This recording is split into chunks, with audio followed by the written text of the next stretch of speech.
Hi, this is Peggy van der Plas, and today I am with Kevin Brown. Hi, Kevin, how are you? Hi, Peggy. So, I'm Kevin, great. you're great. So, Kevin's going to blow our mind. He's a serial investor through equity crowdfunding platform. I met him through WeFunder. We both invest through WeFunder.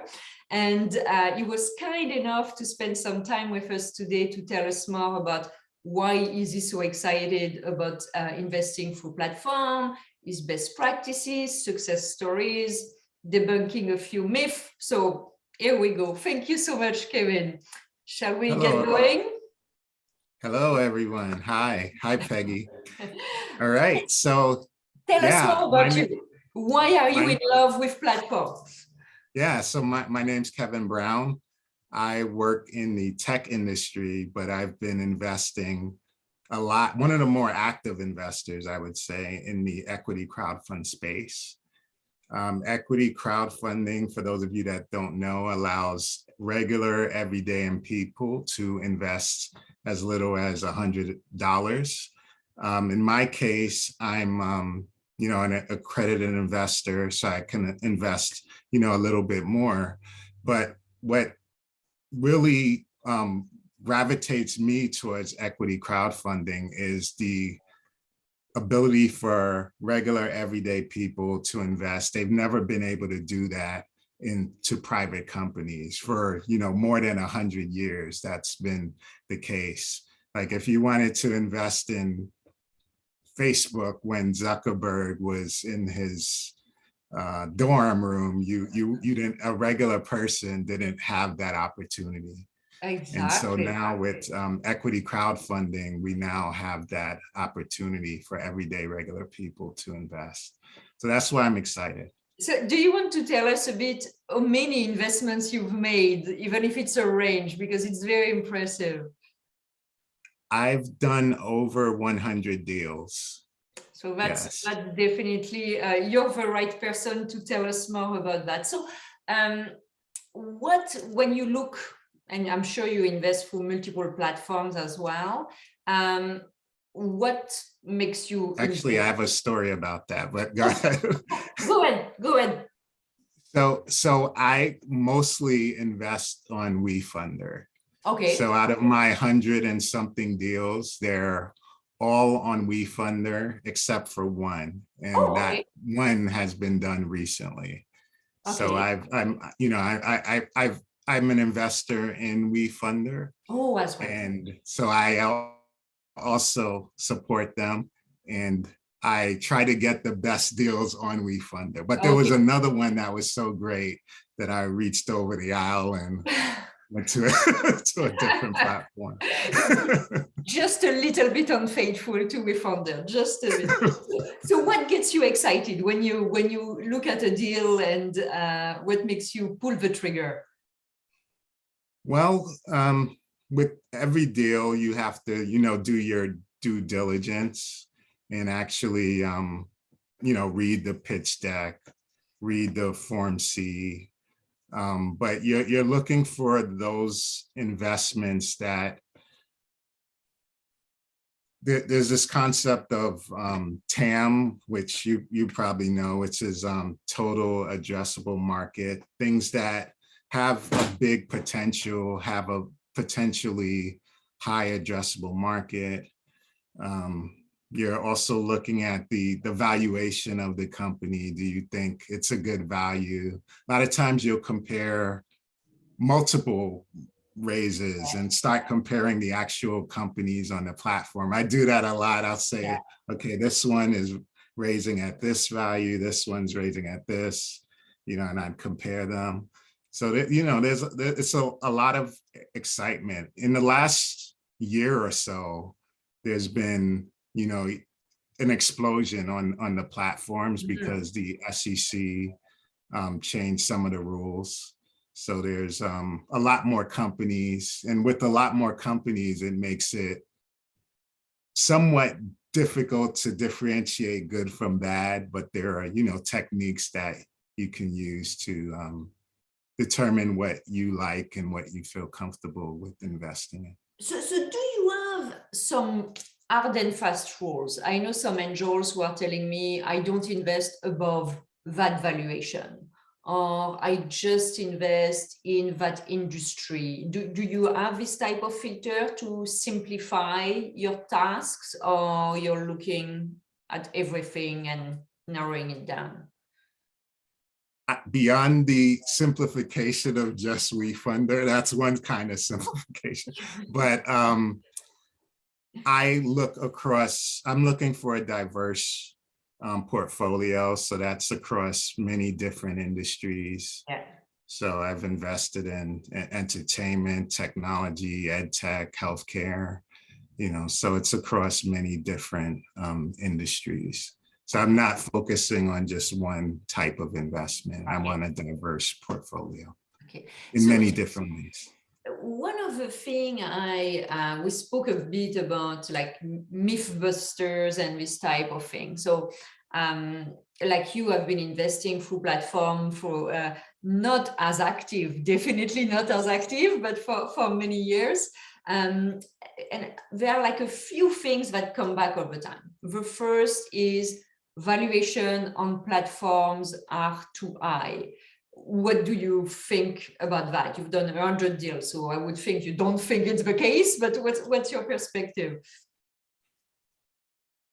If you get in on a company and it has an 8 million, let's say an $8 million valuation today, and it grows to be, several hundred million, or maybe even possibly a unicorn, then you can't necessarily, say that it was high when you got in. However, I think that valuation is important, and that's one of the metric that every person should look at. There's some deals on even WeFunder that actually goes to like the $100 million range. Yeah. But there's a lot of them that are in the 5, 8, 10, 20, 50 $million range. And it kind of depends on, what that company has done to date. Exactly. Yeah. Exactly. Yeah. Because, it's always a question of what is the traction, what is the time, what are all these things. I think the comment is that all things being equal, the valuations are higher on platforms. And I worked with tons of VCs, and I'm like, I've seen deals where I'm like, well, that's a pretty aggressive valuation. And I mean, right. Every day you open, like all the publications that start with, oh, another unicorn, I'm like, how can you tell me valuations on platform are so high when every day you have this crazy fundraising? So I agree with you. I don't think there is a disconnect in terms of valuation, especially if the metrics are behind. Right. And most of these equity crowdfund deals are seed level deals. So, you typically have seed, then series A, and it can go B, C, D. These are like really seed level deals, which is basically the entry level for a lot of companies. And then some may be like series A, but you're not seeing like series F companies on exactly. platform. If it's a pre-IPO, it's because they're IPOing very early. It's not because they're very late in the game. Another one that I hear often, and maybe you heard that as well, is that companies that list on platforms are companies that cannot raise with VCs or traditional business angels. I didn't think that it's a true fact, but what's your perspective on that? Yeah, I don't agree with that. I think in some cases it's starting to mimic VCs. If you look at some of these lead investors, you look at their background, you'll see what I'm talking about, and they're investing, good sums of money. So there's high quality companies that are on these equity crowdfund platforms. So I don't agree with that that statement. So I just invested in a company through WeFunder. Maybe you looked at it, Hello Woofy, which is digital Yes. marketing for SMBs. Really, really like the company. Being a SMB myself, I can tell you digital marketing is a nightmare. So I can really see the value. And Draper invested in it. The lead investor is another VC. You have another VC in it. So I think you see more and more this combination of right, exactly. VC, super angel, retail investor, which is it's nice because you have really a very diverse investor base. So I agree. So the last one I have for one more point on that. In some cases, these are coming in with larger rounds where they're taking a portion of it for the community. And so it's this has never happened before where the actual community can invest in these types of deals. So it's amazing. It's well, and you see as well, and WeFunder does that. I think it was the first platform to do that, actually, maybe in the US, and I'm not sure about the UK, but they offer their own fund. So people like you who want diversification, but not necessarily spend time and look at companies or are not very sure about their own selection ability. Well, you can invest in a fund. So to your point, it's really mimicking the environment of asset managers. The last myth I've been hearing quite a bit is when a company raises through a platform, they have difficulty raising funds with institutional investors after that. So you're smiling, you've heard that as well. What's your perspective on that? I think that there used to be a huge problem a few years ago where every single investor was on the cap table, right? And that's why you think, I understand. Gotcha. So if you invested, $250 or $500, each investor was on the cap table. Recently, they've resolved that, where there's just one single line item on the cap table. So it's just like, any other seed round where you've got, one line item that comes from the community, and then another line item could come from elsewhere. So it's better, a lot better now. I thought it was always the case. I think it's always been the case in Canada. I didn't realize in the US, it could get very messy. If you get 500 people in each round, you end up with a very complicated cap table. Yeah, I've had one legacy company that I invested in.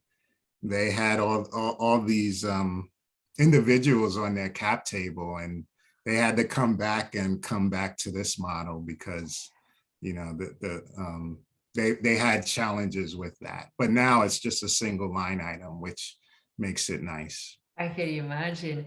Do you have some success stories you would like to share with some of your investments?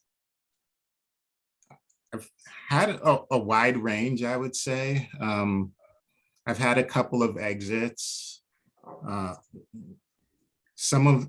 Two of them went on the a stock exchange. It was really early. Okay. One's called Volcon.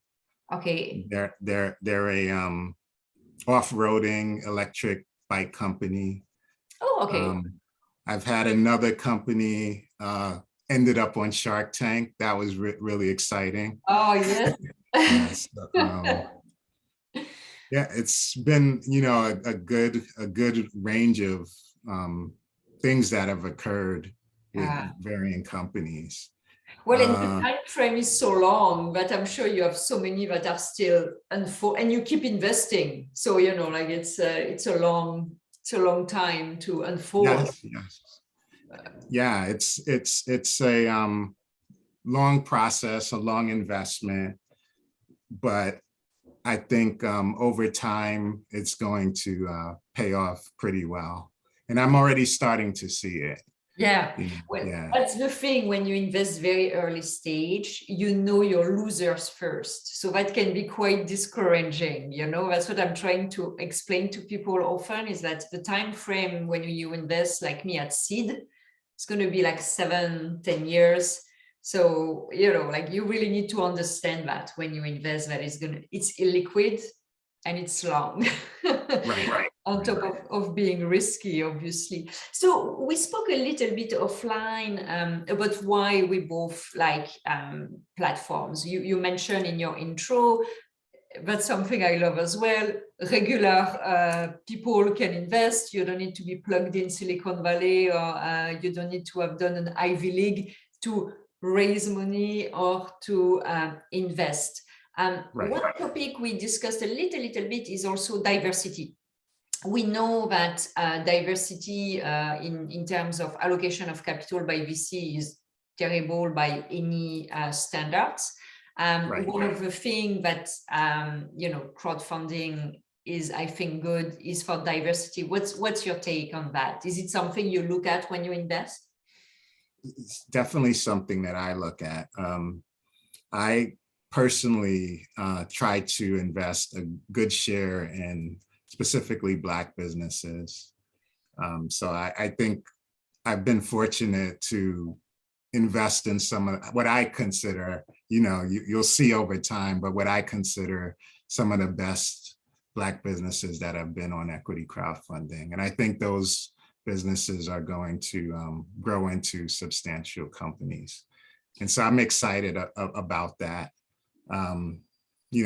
There's been a lack of capital from a VC perspective that goes to not only Black business, but Latin businesses, also female-owned businesses. So equity crowdfunding helps to even that playing field. Mm-hmm. And if I think of some of the businesses that I've invested in, they brought a crowd with them to the platforms. And so if you've got that kind of following and that kind of backing, then you can do very well in equity crowdfunding. It's not you're going to the platform and finding the crowd. You actually have your crowd and you bring it to the platform. Well, and to your point, what I love as well with platform is the fact that your clients becomes your investors become ambassadors, and obviously, well, like you and I with WeFounder, we tend to invest on the platform we invested in because you want to support your investment. So it's their own flywheel kind of. So do you see you saw that obviously with some of your businesses? Right. It's multifaceted. You've got your clients as your investors, and that's a powerful model. And you can't necessarily do that in the VC model, right?